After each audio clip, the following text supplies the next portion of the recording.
Shalom bagi kita semua. Apa kabarnya Bapak, Ibu, saudara-saudari yang terkasih dimanapun berada? Semoga dalam keadaan sehat dan sukacita dalam setiap aktivitas setiap harinya. Firman Tuhan yang akan saya sampaikan adalah khotbah pada Minggu Letare tanggal 14 Maret 2021. Tetapi sebelum saya menyampaikannya, terlebih dahulu kita bersatu di dalam doa. Damai sejahtera Allah yang melampaui segala akal, itulah kiranya yang menerangi hati dan pikiranmu untuk mendengarkan firman Tuhan dalam Kristus Yesus Juru Selamat dunia. Amin. Firman Tuhan untuk Minggu tanggal 14 Maret 2021 tertulis dalam surat Paulus kepada jemaat di Efesus pasal 2 dimulai dari ayat yang pertama sampai ayat yang ke-10. Di dalam nama Tuhan Yesus Kristus demikianlah pembacaan firman Tuhan. Semuanya adalah kasih karunia. Kamu dahulu sudah mati karena pelanggaran-pelanggaran dan dosa-dosamu. Kamu hidup di dalamnya karena kamu mengikuti jalan dunia ini, karena kamu mentaati penguasa kerajaan angkasa, yaitu roh yang sekarang sedang bekerja di antara orang-orang durhaka. Sebenarnya dahulu kami semua juga terhitung di antara mereka, ketika kami hidup di dalam hawa nafsu daging dan menuruti kehendak daging dan pikiran kami yang jahat. Pada dasarnya kami adalah orang-orang yang harus dimurkai, sama seperti mereka yang lain. Tetapi Allah yang kaya dengan rahmat, oleh karena kasih-Nya yang besar yang dilimpahkannya kepada kita, telah menghidupkan kita bersama-sama dengan Kristus, sekalipun kita telah mati oleh kesalahan-kesalahan kita. Oleh kasih karunia kamu diselamatkan.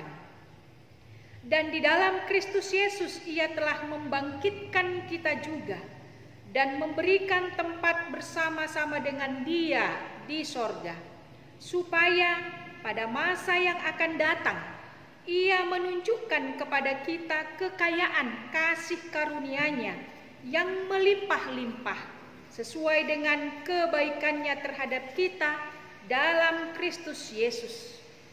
Sebab karena kasih karunia kamu diselamatkan oleh iman. Itu bukan hasil usahamu, tetapi pemberian Allah. Itu bukan hasil pekerjaanmu. Jangan ada orang yang memegahkan diri. Karena kita ini buatan Allah, ciptaan dalam Kristus Yesus untuk melakukan pekerjaan baik yang dipersiapkan Allah sebelumnya. Ia mau supaya kita hidup di dalamnya.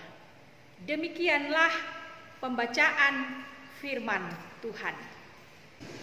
Saudara-saudari yang terkasih, adapun yang menjadi tema dalam khotbah ini adalah kasih karunia yang menghidupkan.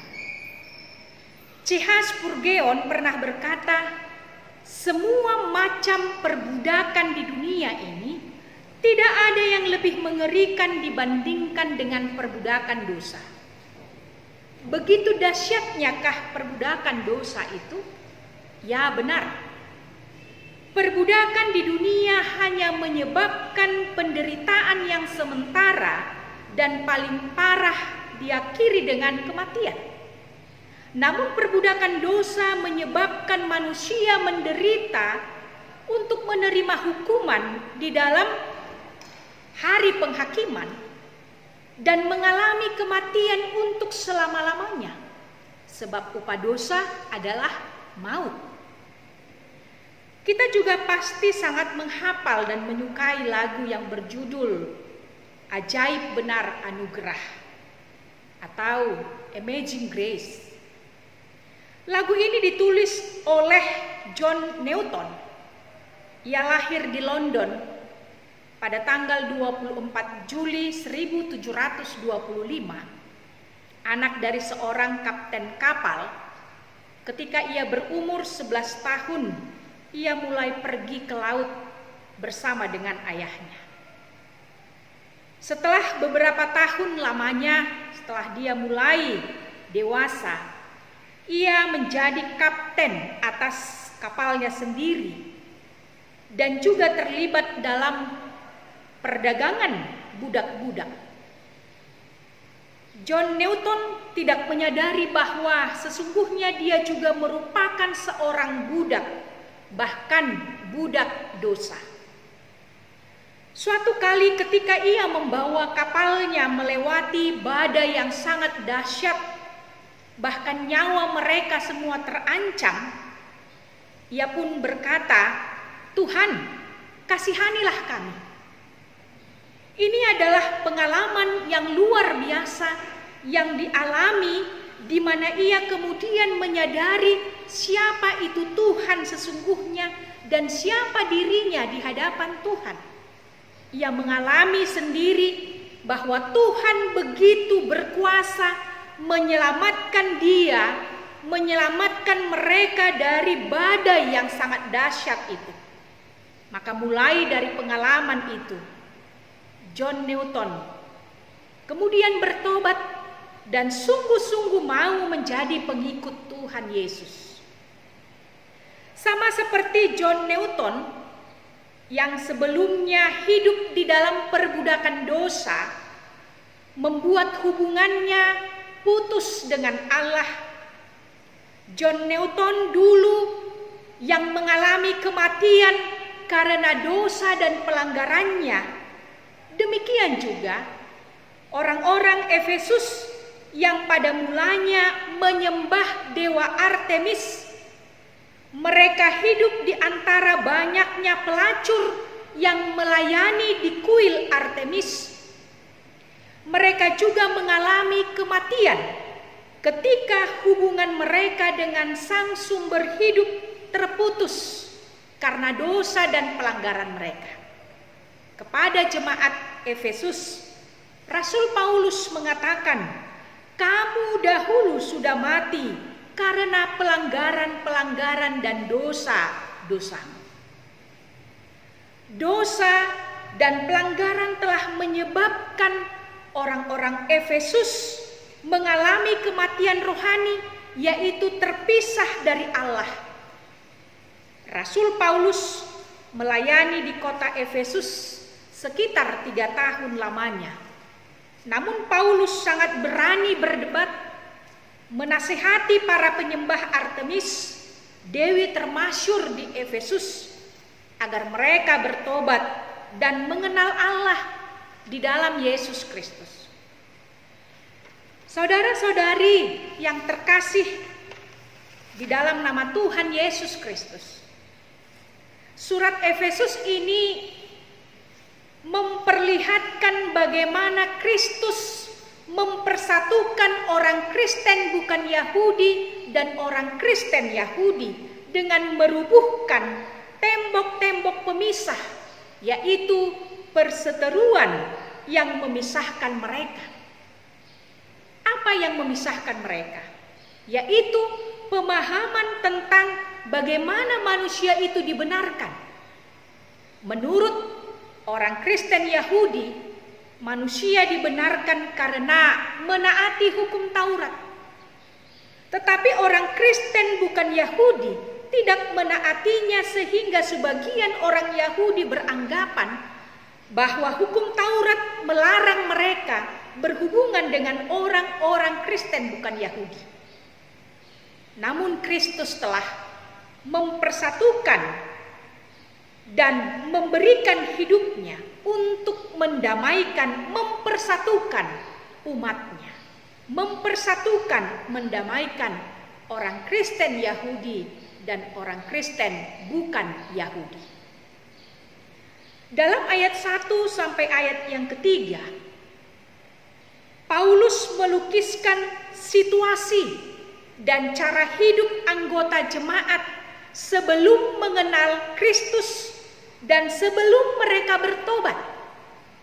Yaitu dikatakan kamu dahulu mati karena pelanggaran-pelanggaran dan dosa-dosa. Hal ini terlihat dari tindakan dan cara hidup mereka, dikatakan mengikuti jalan dunia ini, yang tentu sangat bertentangan dengan yang dikehendaki oleh Allah. Kemudian mereka menaati penguasa kerajaan angkasa. Kata dunia dan kata penguasa di sini menunjuk pada semua kekuatan yang melawan Allah.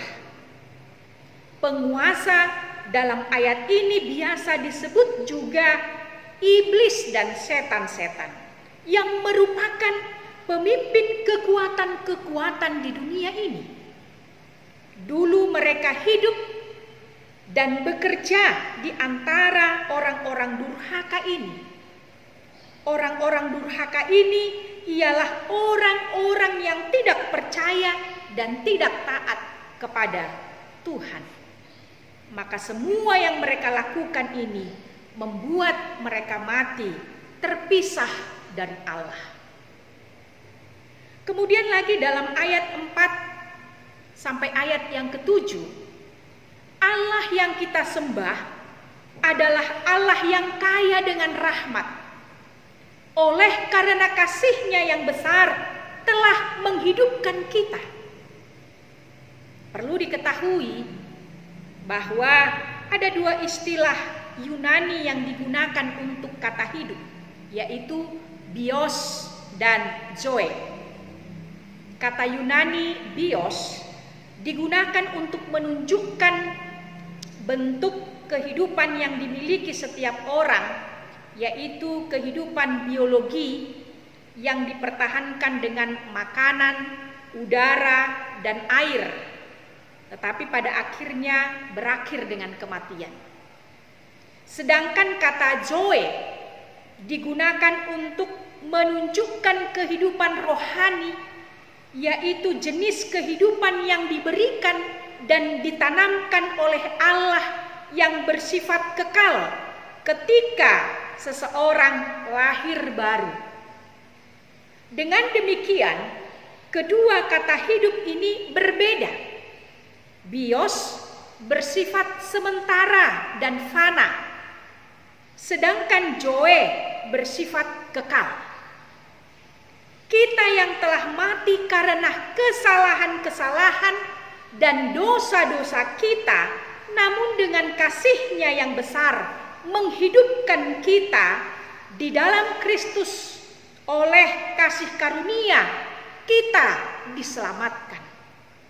Secara khusus tadi dalam ayat 5, kata menghidupkan dalam bahasa Yunani yaitu synejopoiesen, yaitu suatu tindakan regenerasi, kelahiran baru, bukan peristiwa yang dapat dilaksanakan oleh manusia, tetapi sepenuhnya suatu tindakan yang dilakukan oleh Allah, menghidupkan manusia itu.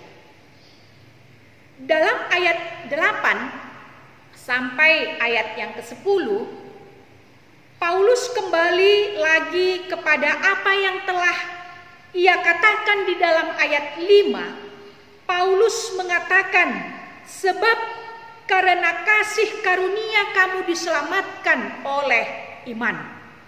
Itu bukan usahamu, itu bukan dari kamu, tetapi itu pemberian Allah. Jemaat Efesus dan kita juga harus mengetahui bahwa keselamatan mereka bukan hasil usaha manusia, bukan hasil usaha kita sendiri, tetapi itu adalah pemberian Allah. Paulus juga melanjutkan dengan mengatakan, itu bukan pekerjaanmu. Jangan ada orang yang memegahkan diri. Yang dimaksud dengan pekerjaan adalah pekerjaan hukum Taurat, artinya bukan karena melakukan hukum Taurat sehingga manusia diselamatkan. Rasul Paulus mengatakan, jangan kamu memegahkan diri. Artinya, jangan kamu menyangka bahwa pekerjaan yang kamu kerjakan di dalam dan di luar jemaat itu adalah suatu jasa. Dan bahwa karena itu keselamatanmu dapat kau peroleh berdasarkan jasa-jasamu ataupun berdasarkan kesalehan melakukan ketentuan-ketentuan Taurat itu sehingga kamu mengharapkan segala sesuatu dari dirimu sendiri. Tetapi Rasul Paulus sangat jelas mengatakan adalah karena kasih karunia Allah yang menghidupkan. Martin Luther mengatakan sola gratia. Orang Efesus dan kita semua tidak diselamatkan oleh pekerjaan atau perbuatan baik, tetapi diciptakan dalam Kristus untuk melakukan pekerjaan dan perbuatan baik. Keselamatan itu bukan pekerjaan atau perbuatan manusia, tetapi pekerjaan dan perbuatan Allah.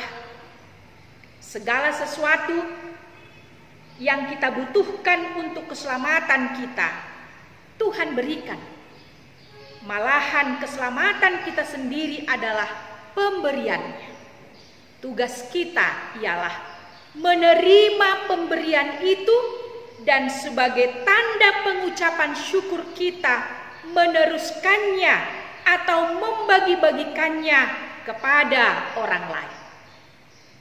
Saudara-saudari yang terkasih, maka melalui teks ini ada dua pesan yang mau diingatkan dan disampaikan kepada kita semua. Yang pertama adalah puji syukur kepada Tuhan Yesus. Kita adalah orang-orang yang seharusnya dimurkai dan menerima hukuman, namun telah diselamatkan oleh anugerah-Nya. Ia memulihkan hidup kita. Ia tidak membiarkan kita tenggelam di dalam kesedihan dan ketidaklayakan kita. Allah adalah pengasih dan penyayang. Ia Maha Pengampun dan Ia mengulurkan tangan kasih-Nya kepada kita untuk mengangkat kita dan memulihkan hidup kita. Maka pada Minggu Letare ini, yang artinya bersukacitalah, semua umat Kristen, semua umat yang percaya kepada Kristus diajak untuk bersukacitalah. Mengapa? Sebab kita yang dulunya sudah mati karena dosa-dosa pelanggaran kita, kita yang dulunya sudah harus kena murka Allah karena pelanggaran kita, namun karena kasih-Nya yang besar, kita diberi pengampunan, kita diselamatkan, dan kita diberi kehidupan yang kekal. Inilah yang mendorong kita semua untuk bersukacita. Jika kita benar-benar paham akan hal ini, semuanya itu bukan karena perbuatan, bukan karena usaha, bukan karena pekerjaan kita, bukan karena kebaikan dan kesalehan dan kekayaan kita, atau bukan karena kepintaran dan posisi kedudukan kita, atau bukan karena status kita, tetapi karena kasih karunia-Nya yang besar. Jika kita memahami bahwa yang kita terima dikarenakan karena kasih karunia-Nya, maka seharusnya tidak ada orang yang percaya memegahkan diri atau hidup di dalam kesombongan dan keangkuhan. Namun sebaliknya, kita menjadi saling merendahkan diri di hadapan Tuhan dan merendahkan hati di hadapan sesama untuk saling mengasihi, agar hidup kita semua mendatangkan sukacita. Dan yang kedua, kita telah menerima kasih karunia yang menghidupkan itu. Menerima kasih karunia Allah tidak berarti kita dapat hidup terus-menerus dalam hawa nafsu duniawi. Kita tidak boleh lagi hidup menurut kehendak daging dan pikiran yang jahat. Yesus menghendaki sebagai orang yang telah diselamatkan, kita harus hidup di dalam kekudusan dan kebenaran. Jangan pernah lagi hidup di dalam dosa dan dimurkai oleh Allah. Rasul Paulus mengingatkan bahwa kita orang-orang yang diselamatkan adalah milik Kristus. Sebagai milik Kristus, Allah mempersiapkan kita untuk melakukan pekerjaan baik. Itu tadi ada di ayat yang ke-10. Ia sudah mempersiapkan kita sebelumnya untuk pekerjaan baik tersebut. Itulah tujuan Allah menjadikan kita menjadi miliknya. Segala kebaikan yang kita terima dari Allah akan kita teruskan kembali kepada orang lain, supaya orang lain juga mengalami kebaikan Allah. Ketika kita melakukan pekerjaan baik, bukan supaya kita menerima keselamatan, tetapi perbuatan baik yang kita lakukan adalah buah iman kita kepada Yesus Kristus yang sudah menghidupkan kita dan menyelamatkan kita. Amin. Kita kembali berdoa. Sungguh kami bersyukur atas kasih karunia yang Engkau beri, ya Tuhan Yesus.